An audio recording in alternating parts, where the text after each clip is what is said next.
Eu nunca fiz live, então eu tô aguardando que entre as pessoas para que eu possa falar. Oi, Rai, entrou. Vocês estão conseguindo escutar? Tem som aqui, Amanda? Tem.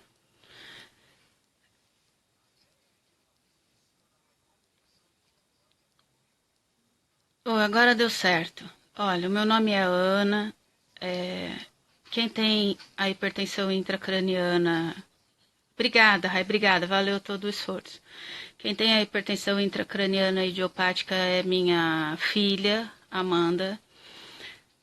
Eu tenho um outro problema grave e raro também, então eu tenho umas dificuldades e entendo bem a situação da doença rara e do que passa o doente perante a lei. Eu sou advogada, mas eu não estou mais advogando justamente por causa da condição neuromuscular que me acomete. E primeiro de tudo, eu acho que todo mundo está sabendo que está rolando essa petição, que é muito importante. E as pessoas só vão assinar e não vai ter custo, não vai ter nada. E vai dar uma visibilidade que a doença hipertensão intracraniana idiopática existe. É uma doença de difícil diagnóstico, que ela não é fácil para quem consegue ter todo o suporte e bons médicos. E nós temos que ver que a maioria das pessoas não tem esse acesso. Eu percebo uma condição, às vezes que eu acompanho e vejo, que as pessoas pensam assim,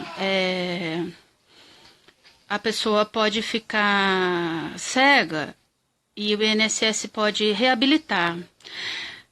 Mas ela esquece que a consequência da perda visual irreversível, ela é uma constante.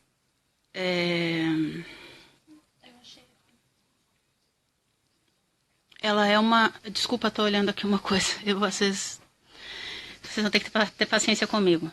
Encosta a porta, Amanda. A perda visual irreversível, ela é uma constante na vida de quem tem hipertensão intracraniana. É um risco constante. Quando a pessoa já vem a ter a perda visual irreversível, ela não teve a perda visual e resolveu o problema dela. Não, se somou. Ela continua com a hipertensão intracraniana, idiopática, sofrendo de todos os males que vocês veem, as meninas postando o tempo todo, e mais a perda visual irreversível. Então, quando algumas pessoas argumentam a questão de uma reabilitação, elas não entendem, às vezes, que a doença principal, que é a hipertensão eu respondo para você já, Silvana, que a hipertensão intracraniana, ela perdura. A perda visual irreversível, ela é uma consequência, uma das consequências, somadas a todas as outras. Então, se falar em reabilitação, é como se o problema da pessoa fosse ficar cego, é uma grande bobagem de quem não conhece, ou às vezes não um médico que deveria conhecer, ou um perito e tal, que não se aprofunda nisso. Quanto às dores, eu vou dizer uma coisa pelo que eu vejo pela experiência da minha filha. Não se tem muito o que fazer, porque os medicamentos não resolvem. Então, quando se tira o líquor e está a hipertensão elevada, se colhe o líquor diminuindo, ele vai dar um alívio na hora, mas ele volta a subir. Aí alguns vão falar assim, poxa, mas a válvula, tem médico que coloca como se a válvula fosse a solução de tudo. E eu digo para você que não, a válvula, ela não é a solução. Primeiro, ela ajuda? Ajuda. Em alguns casos ajuda. Porque a gente tem que ver uma doença como casos e casos. Mas o fato ela é uma válvula para quem tem hidrocefalia. Então, ela é uma válvula para outra doença, que eles acabam usando para quem tem hipertensão intracraniana. Quem tem a hidrocefalia, se faz um DVP que passa pela cabeça, o ventrículo e tal, o ventrículo já é grande. Na hipertensão, a pessoa continua com o ventrículo pequeno. Ela não tem, são doenças distintas, que muitas pessoas confundem e não tem nada a ver uma coisa com a outra. E regula a válvula, contando que toda cirurgia tem o seu risco, e uma cirurgia que o neurocirurgião vai passar por um ventrículo muito pequeno tem um risco também. Aí coloca a válvula, a pessoa pensa, puxa, eu coloquei a válvula e agora resolveu meu problema. Não. Pode controlar a hipertensão, como não. Como recorrentemente a gente vê também as válvulas dando problema. Então, porque ele é um equipamento e é um equipamento para outra doença. A pessoa vai passar por outra cirurgia, outra cirurgia, outra cirurgia. A minha filha, por exemplo, já passou por 4, em 3 anos de diagnóstico. E as válvulas que ela colocou são válvulas top, válvulas muito boas, válvulas reguláveis, externo e tal. Mas dá problema. E você falar assim, então ela está normal? Não, não está. Tem momentos que tem dor, tem momentos que tem dificuldades, e dificuldades o que antes era normal não vai passar a ser normal. A pessoa falar... Primeira coisa também que é importante salientar isso, é que a pessoa fala assim, isso é permanente, mas uma hora a pessoa está assim e outra hora ela está de outro jeito. Mas a situação é permanente porque a doença não tem cura. E você não tem controle de como você vai estar. Se você vai estar de uma forma, ou se você vai estar pior, ou você vai estar melhor. Essa falta de controle, mas a previsibilidade que não tem cura, transforma em permanente a condição do doente. Muita gente pensa assim, as meninas estão querendo uma aposentadoria por invalidez e tal. Não é isso. Elas estão querendo, pelo menos, que elas tenham o acesso a esse direito. Que hoje em dia é negado um auxílio-doença para uma pessoa que acabou de fazer uma cirurgia. A hipertensão intracraniana, eu acho que é importante salientar no sentido. Por exemplo, o câncer, ele é colocado como doença grave pela lei. Não que o INSS respeite todas as pessoas que têm câncer, mas o câncer e outras doenças são colocadas já como grave. E as que não são, não que não sejam graves, mas como elas não estão elencadas, você tudo tem que estar recorrendo à justiça. O que também não é fácil, né? O acesso à justiça, o acesso a tudo, quando você está se falando de uma pessoa que está doente, e que você está sempre precisando de um auxílio. Quando a pessoa não reconhece a doença e não tem nem um protocolo clínico da doença, então um doente de hipertensão intracraniana, ele chega num hospital e não tem um manômetro para medir como que está o líquor. Então não tem como aferir como que está a condição.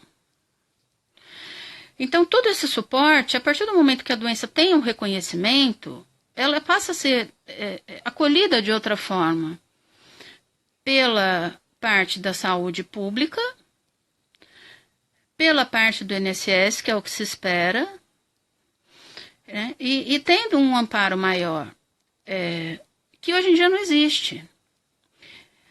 As dores não têm o que, de fato, Silvana, é desumano, eu acho que fere a dignidade do ser humano esse tratamento.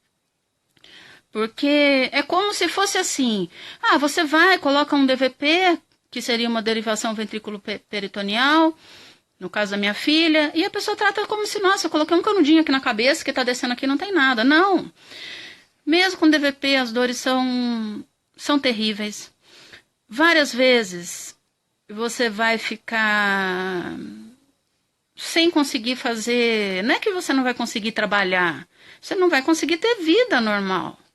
Vida normal que eu digo, às vezes é você levantar para tomar um banho, se você tiver um filho, você cuidar de um filho seu, você conseguir manter um relacionamento se você é casado, você não vai ter vida normal. Então a questão, ela não se atém ao trabalho. O trabalho é uma consequência. Uma pessoa com HIV, por exemplo, que vai todo dia, vai pegar um ônibus, naquele ônibus, chacoalhar de ônibus, ela já não vai estar aguentando. Aí ela não aguenta a claridade, daí ela não aguenta o barulho. Então, são várias situações.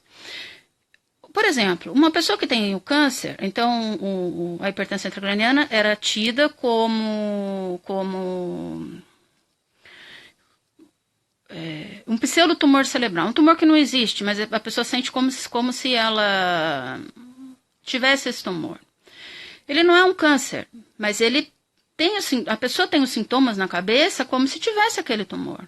Ela sente a dor como se tivesse.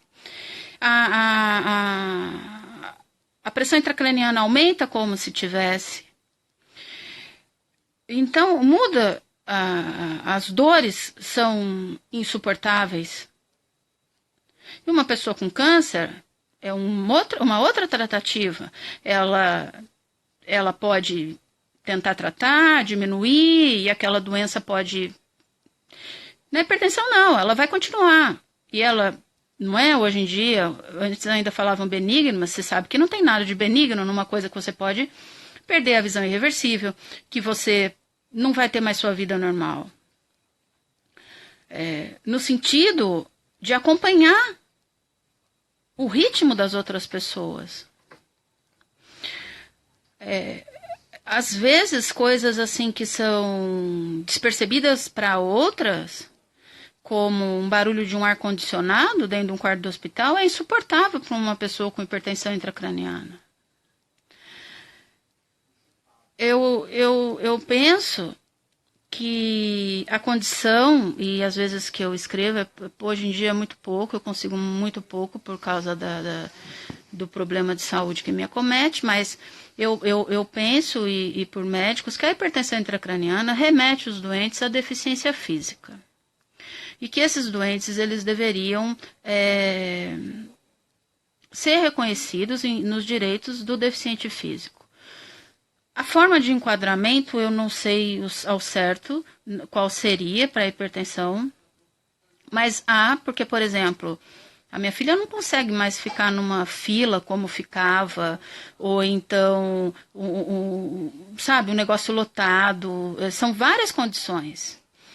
E aí já seria um passo a mais de reconhecimento de direitos. Você não pode dizer que uma pessoa que tem um DVP ou um lombar, que ela vai ter a mesma resistência, a mesma mobilidade, a mesma condição, a mesma coisa que uma pessoa que não tem implantado esse tipo de equipamento no seu corpo.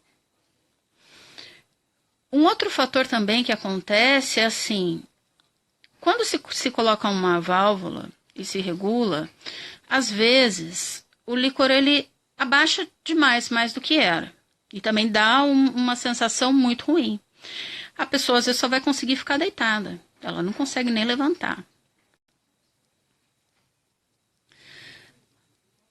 Isso o que a Rayane está falando é certo. A pessoa ela vai perder a força, ela vai ficar prostrada, ela vai ter fadiga, ela vai ter esquecimento, ela vai ter uma intolerância maior. Porque apesar dela não ter o câncer, a sensação do tumor, ela existe, é permanente. Uma outra coisa muito importante também é assim, a pessoa fala, é uma doença que atinge obesos. Não, a minha filha ela não é obesa. Ela fez todos os exames e não descobriram. E ela foi diagnosticada com 83, pique de 83. E iria continuar subindo, já estava quase entrando em coma. Então, a gravidade que se tem dessa sensação na cabeça, para quem sente, é devastadora. Quem convive, eu como mãe, é muito sofrido, porque você não pode fazer nada. E os médicos também, eles, por melhores que sejam, eles têm um limite. Quando Quando você faz uma cirurgia e você pensa, puxa, agora, a primeira cirurgia que minha filha fez, o médico falou assim, agora vida normal. Ah, que bom, vida normal, né? Então, aí ela foi tentar fazer um exercício físico, pouca coisa. Não conseguia. Passou o ano, mesmo com a válvula com papiledemas, né? A visão muito difícil, com dores, porque o catéter estava um pouco maior e daí pegava em órgãos, depois teve que diminuir. Então são sensações que são devastadoras. Teve um dia que nós fomos no hospital e ela não estava muito boa. E o elevador não estava funcionando um deles. E ela falou assim, vamos testar a minha válvula, vamos subir a escada, vamos ver como é que eu fico. Nesse dia nós subimos pela escada com uma dificuldade. Chegamos no andar lá que era a consulta. Na volta, ela acabou internada. E por causa o líquor, ele vai dando umas fibrinas, tal, entupiu, depois ela teve que acabar passando por outro procedimento cirúrgico. Mas o que eu quero dizer é que um simples subir de escada é diferente. Coisas simples, uma luz acesa, você vê o sol, isso daí é insuportável. Fora os efeitos da medicação, que isso também não se fala. Efeito da medicação, a pessoa toma Diamox, ou toma um topiramato, ou toma um outro remédio, ele dá efeito. Efeitos terríveis. Porque não toma um, ou às vezes a pessoa até pensa, pô, o Diamox é barato. É barato, mas é uma pessoa que toma uma dosagem elevada, não sai também tão barato. E ele dá efeitos. Né? Dá formigamento, o topiramato, ele dá efeitos que a pessoa, muitas vezes, ela não consegue se centrar, se focar, fica pior do que já estava. No caso, minha filha não consegue estudar se ela tomar um topiramato. Então, isso tem que ser levado em conta por quem analisa o doente. Porque se esse não tem condição para a vida cotidiana normal, muito difícil para o trabalho. E todas as coisas tem que olhar com uma assiduidade. Não adianta falar, hoje eu estou bem. Um dia você pode estar melhor. Mas qual que é a frequência que você está melhor? Qual que é a condição que você está melhor? E se você não recebe o tratamento? Se recebendo, já é difícil. Já é quase... Tem horas que você olha e fala, nossa, isso é impossível. Sem receber. Tem pessoas que ficam na fila do SUS sabendo que pode perder a visão irreversível e não consegue tirar o líquor. Porque o lugar não tem um manômetro. Entendeu? Aí não consegue, porque a pessoa pensa hipertensão, a pessoa pensa, nossa, é medir a pressão. Não é medir a pressão com aquele aparelho que você coloca e ofere uma pressão arterial. A intracraniana é invasivo. Ele vai colher o líquor daqui de dentro do seu medula para ver. No caso da minha filha, pela coluna é muito difícil para tirar o líquor da medula, então ela faz occipital, que além de ser difícil, é arriscado. Se o médico erra, a pessoa pode morrer. Na hora que tira o líquor uma vez, 2 vezes, 3 vezes, depois você vai ver se você não vai ficar com dor ali, se não vai dar um efeito.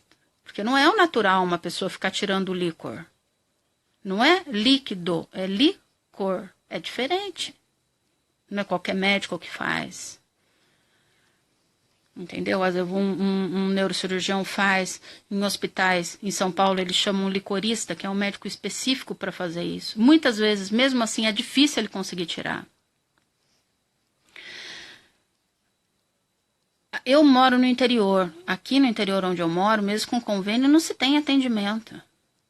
Aqui, a minha filha, se ficasse aqui, viria a óbito. Então, tudo tem que ir correndo para a capital, em São Paulo. Então, quando as pessoas estão pedindo, elas estão pedindo que assine uma petição para que se tenha visibilidade, para que se tenha o acesso a uma aposentadoria, que a doença seja reconhecida como grave, como de fato é, e para que as pessoas consigam entender que a doença não se limita à perda visual, ela tem todos os outros efeitos devastadores na vida de quem sente e na vida de quem convive e ama aquela pessoa e não pode fazer nada por ela. Eu não sei se eu consegui esclarecer algumas coisas para vocês, se ajudou de alguma forma, mas eu acho que é sempre importante enfatizar que a perda visual é irreversível.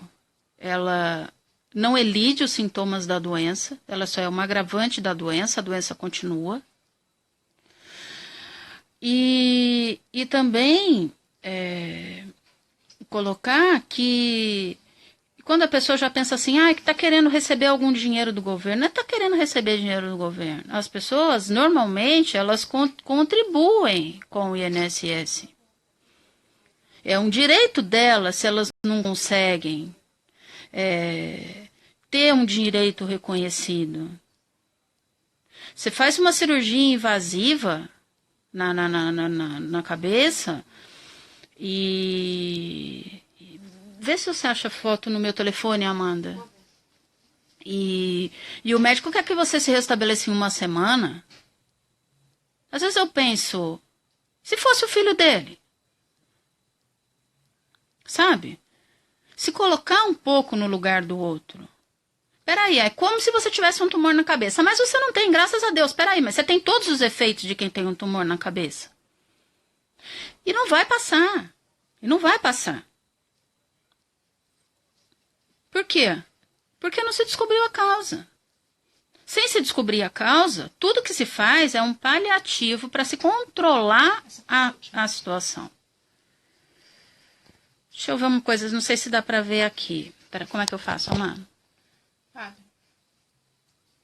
Calma aí. Aquela do cabelo comprido. Vê se você encontra. Pronto.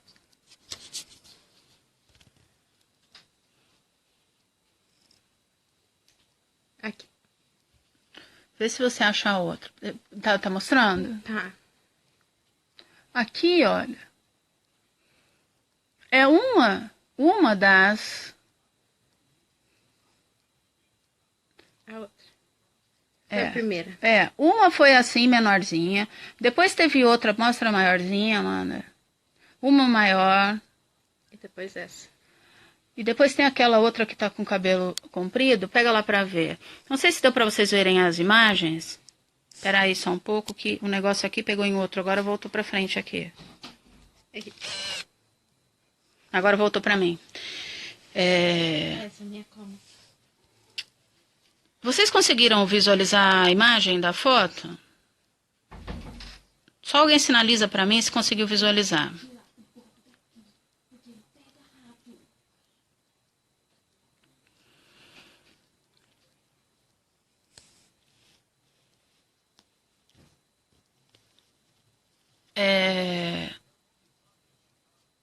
Conseguiu ver a foto, a imagem aparecia? Conseguiu? Então, os cortes vão aumentando.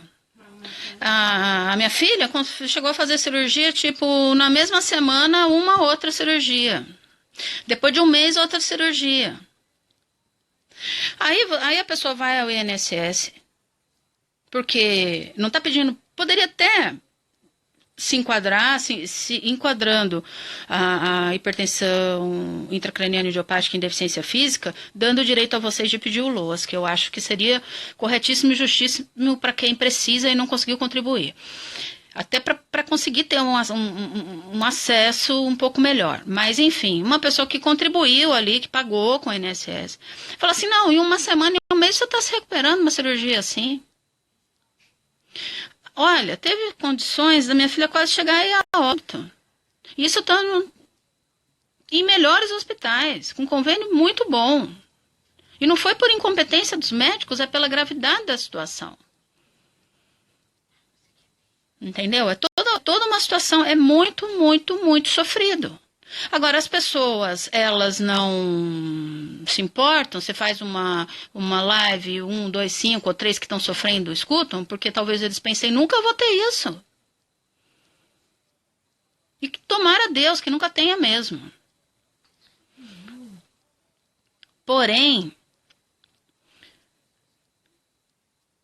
ter a compaixão para com o outro, que está passando por uma situação dessa, é o que faz a gente ser humano. Ninguém está querendo tirar vantagens, simplesmente está querendo exercer um direito. Ter o direito a conseguir ter uma doença por um tempo de recuperação, não por um tempo de conveniência, por um tempo real de recuperação.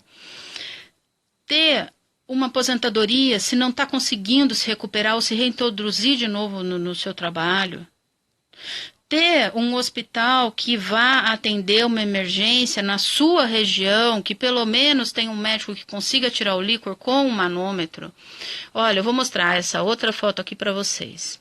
Essa foi de uma outra cirurgia. Aperta aí, Amanda.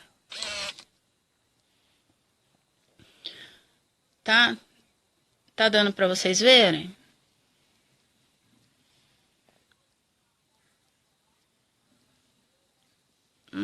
Apaga as luzinhas, Amanda, atrás do seu abajur que tá pegando reflexo aqui.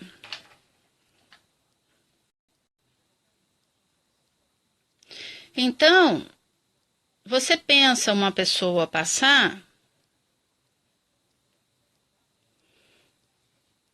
por sucessivas cirurgias desse porte.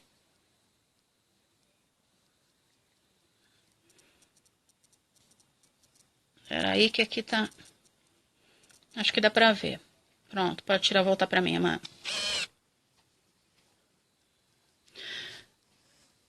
Deu pra vocês verem? Então, isso daí não é brincadeira. E se você pensa que a pessoa vai passar... Eu pensava, nossa, vai passar por isso uma vez e pronto, acabou. Não, não é certo, é um mecanismo. É um mecanismo que é feito para hidrocefalia, não para hipertensão. Se o líquor está demais, se o negócio não drena, se forma essas fibrinas, se entope, se para, ele não consegue. A válvula dela é regulável por fora. Não consegue, trava. Aí sobe.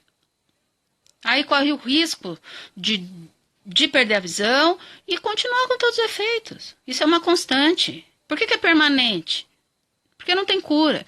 Qualquer doença que é crônica, permanente, não tem cura. A gente se busca o controle para ter uma qualidade de vida razoável. Não se busca eles não estão buscando uma vantagem. Que muita gente pensa assim, né? A pessoa está querendo uma vida fácil numa doença. Se é fácil isso daí, pega o lugar da pessoa, então. Deseje isso a você. Ninguém quer. Sabe? Então, é muito complicado, porque as pessoas querem ver a doença. Quem vê minha filha, linda, loirinha, perfeita na frente. Mas você olhava as costas e estava com a cabeça assim. E se olhasse por dentro, ia estar descendo todo um catéter que vem até peritônio para se liberar e que causa toda uma dor. Entendeu? Agora as pessoas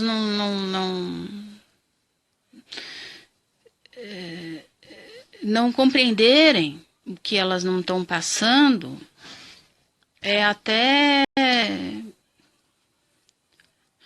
Mas se solidarize. A minha filha, ela não gosta de se expor mesmo, a Rayane sabe, ela não coloca, ela não se expõe, ela não mostra, mas ela cedeu as fotos e as imagens.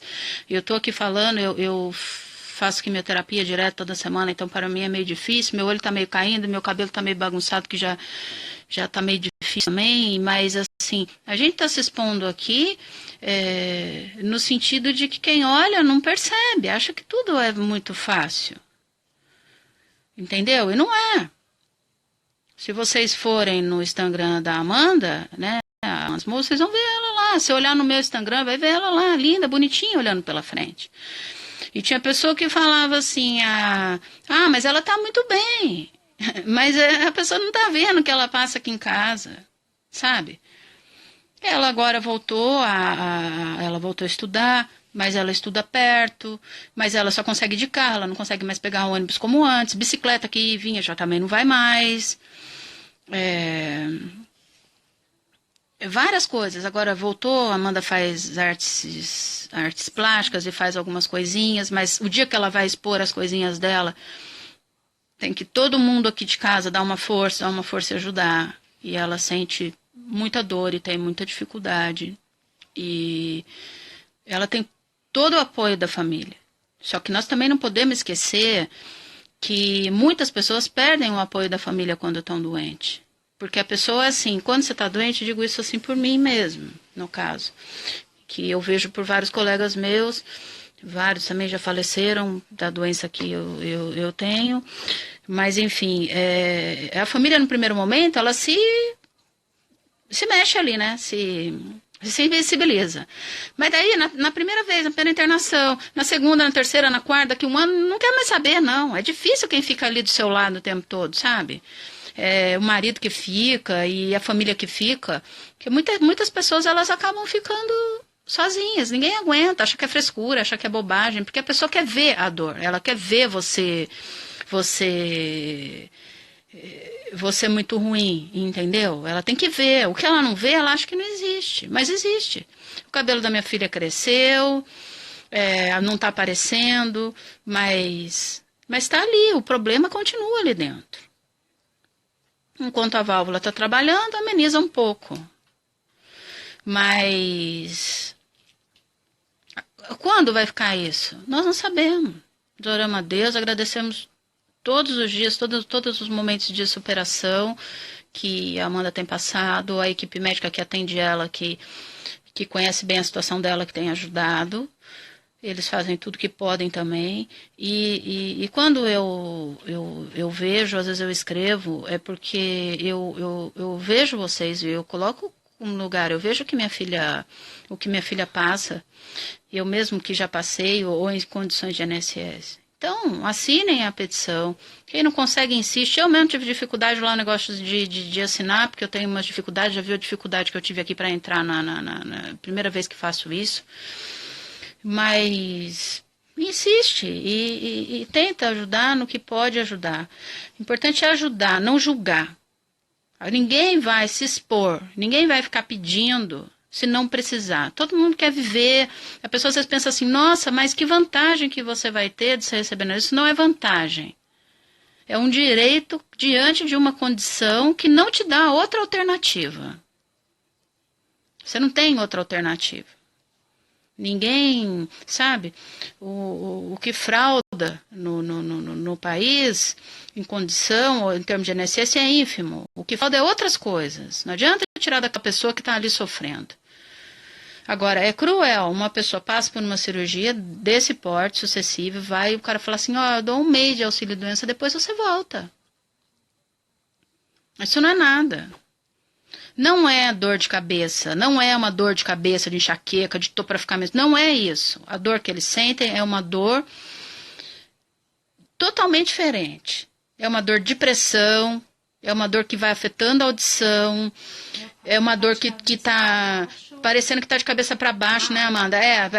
Que tá com água, que tá subindo, que tá descendo. É um inferno. Se você não tem, agradeça a Deus. Se tem condição, fica aí na internet, assina a petição para as meninas. E vamos olhar além da gente. Além da gente. Nem tudo que a gente vê, às vezes é o que é. Ajude o pessoal aí que está precisando. E pensa que a nível de Brasil, a saúde é muito difícil. E ter o reconhecimento da doença como grave, como passível de aposentadoria por invalidez, dando direitos ao doente, não é nenhuma vantagem. É só fazer justiça em colocar aquela pessoa que está numa posição de muita dificuldade, amenizando um pouco o sofrimento dela. Eu acho que é isso. E se deu para vocês entenderem, eu me coloco à disposição. Eu não consigo mais escrever como eu escrevia.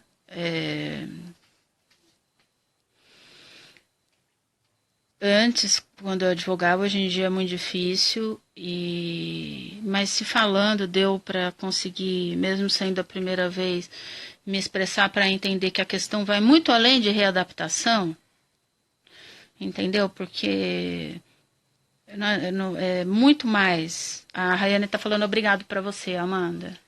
Obrigada a elas. A Amanda tem vergonha.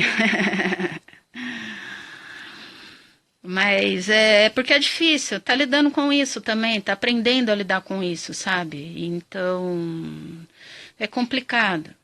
É complicado, às vezes, pro doente também lidar. Eu já acho que, como eu lido há um tempo com um problema grave, mas é difícil, mas eu espero que tenha ajudado a vocês. Sinto de outras pessoas não estarem, às vezes, escutando. E se vocês. E se de certa forma foi útil, essa era a intenção. E rever a condição para que vocês. Para que vocês tenham uma carteirinha, além daquela da válvula de quem usa, em que conste a questão de deficiência física, sabe? Eu acho que iria ajudar muito. Porque a da válvula, quem tem válvula passa a ter uma carteirinha. Não que isso evite de passar constrangimentos, porque às vezes passa, você pede para abrir uma porta porque não pode passar no lugar com imã, e às vezes eles não implicam. Então você tem que estar portando aquilo, mas é uma coisa que também pode ajudar vocês. Eu sei que é difícil, porque vocês todas são pessoas que também estão acometidas da doença, e é muito difícil. Eu não sei como que eu compartilho e deixo 24 horas essa live, mas a Amanda está dizendo que sabe. Então, ela vai fazer aqui para vocês. E eu estou à disposição. Hoje eu só vi mais tarde, que hoje era um dia que não estava muito boa, mas se deu certo e se ajudar. E a dor de cabeça. E também precisam ter um cadastro, né? É bom, porque vocês vão ter um cadastro dos doentes. Para a pessoa ter a carteirinha, ela vai ter que mandar um documento comprovando que ela tem a doença, e você passa a ter um cadastro maior.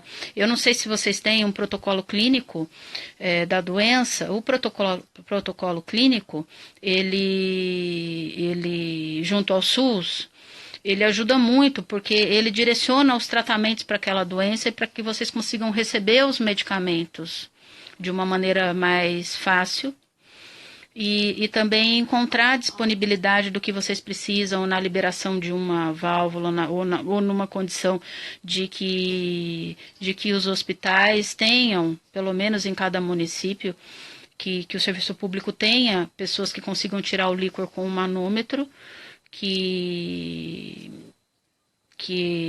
é muito importante, não só para oferir, como também para diminuir, no caso de estar muito grave, né? Por exemplo, na hora de dar uma diminuída é o que vai dar o alívio, porque os outros medicamentos são medicamentos que tomam e muitas vezes acabam não